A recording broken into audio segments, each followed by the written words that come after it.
So, The Conjurer'S Riddle, Part 2 of the series, Part 1 of this review, Part 3 of my existence, Okay, this is getting boring, whatever.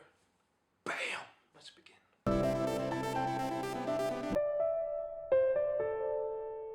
So, The Conjurer'S Riddle, it's in the series by Andrea Kramer, and let's just go through the first book and what did I say in my review. In this one, sadly continued some of the problems I had in the first book. Now, if you don't know what I said, watch the review. But this is like basically me cutting up just a couple of minutes short for you. I said that it felt more like a trailer than an independent book, and I felt like it needed to give me an ending, but it didn't. It gave me a cliffhanger. Sadly, in this book, it also gave me the same thing, giving me just random things and never really following up with any of them. And sadly, it gave me the same thing in this book. I'm not gonna ruin too much in this book, but I'm gonna ruin a lot in the previous book. So, yeah, let's begin. It's not that it was bad. In fact, I gave it midway through the book, I gave it 6 out of 10.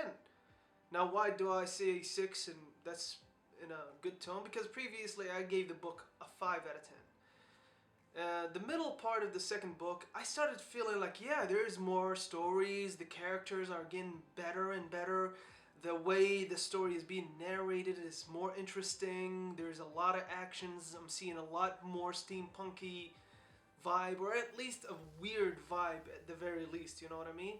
So to recap, what happened in the first book? So these are the most important things that happened in the first book. Ash, Charlotte's brother, joined the Resistance and gave Charlotte the leader role, basically.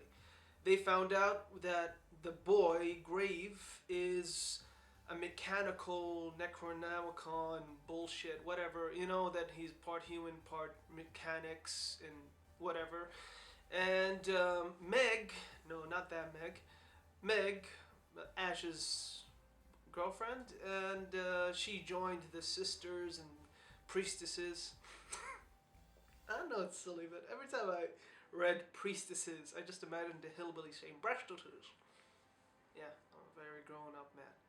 So yeah, she joins the priestesses, and she's trying to find out more about herself, more about the world, and I thought, to be honest, the story would follow her because it's conjuring, and I thought, whatever. And yeah, that's mostly the main parts. I'm not gonna mention the love story because, like I said in the previous one, it is a typical YA love story, love triangle thing between two brothers, which is weird. And yeah, so I'm not gonna really point so much time on it because it's obvious what's gonna happen. You know, she's either gonna lose the one she wants in a horrifying accident, or she's gonna be like, you know what? It's the previous one, not the new one that I love. So it's not really that, like, what is gonna happen? We all know what's gonna happen. But like I said in the previous book, the love story is not the main thing. It's mostly a side thing. And I like that, you know? So I really enjoyed the world that they built. Oh, and one last thing, the catacombs kind of got exploded. That's the cliffhanger of the first book. And yeah, that's mostly the main things that happened, you know? Nothing really major. It was just plot point, introductions of characters, introductions, and that's it. The second book, you would think, this is at least what I hoped to see from the second book. I hoped to see it from different points of view.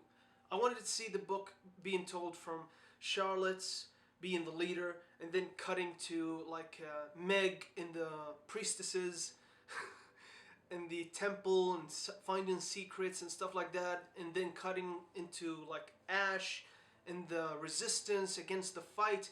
I wanted to see this expansion of the world because they spent so much time in the first book to build it. Sadly, it didn't happen. It continued following Charlotte, and Charlotte's story is not really that interesting. She finds out that the thing exploded, the catacombs exploded, so she takes the remaining people go there, travel. It's mostly like the first half of the book and the middle half of the book. It's all travel. There's not really standing still. Okay, this is the plan. This is what we need to do. This is what we need to accomplish. It's not. It's just traveling. And it's not really interesting travel. A couple of things happened that was kind of sad, but not really emotional enough to say the least. You know what I mean? And that's also one problem in this book. It didn't deal with the hard moments in a right way. When some characters die or she's fighting someone, it's not really on the edge of your seat. You're not like, okay, run, dodge. No, it's mostly like, okay, so you survived. Hey, good for you. So yeah, it's not really drawing you in with the whole atmosphere that they're trying to build, and that really sucked because again it kept running into the same issues.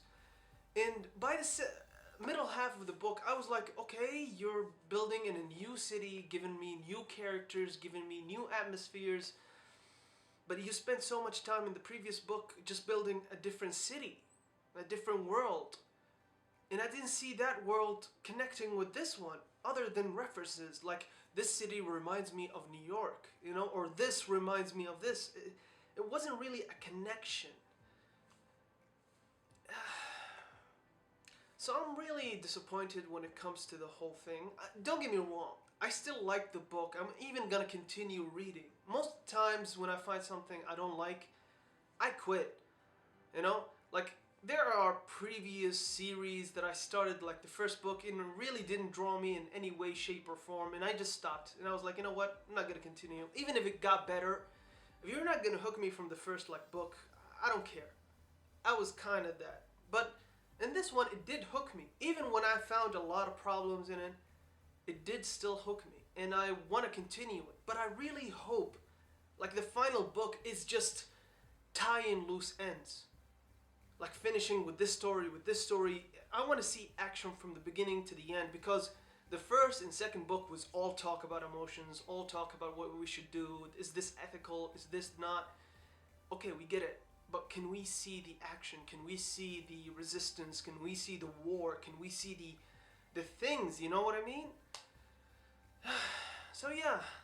What do I give this book? Same as the other one. Actually, I will add like a 0.2 to it, like 5.2 out of 10. Because it did give me like a new city, and this new city had an interesting like idea. But that's about it. So yeah, The Conjurer'S Riddle, 5.2.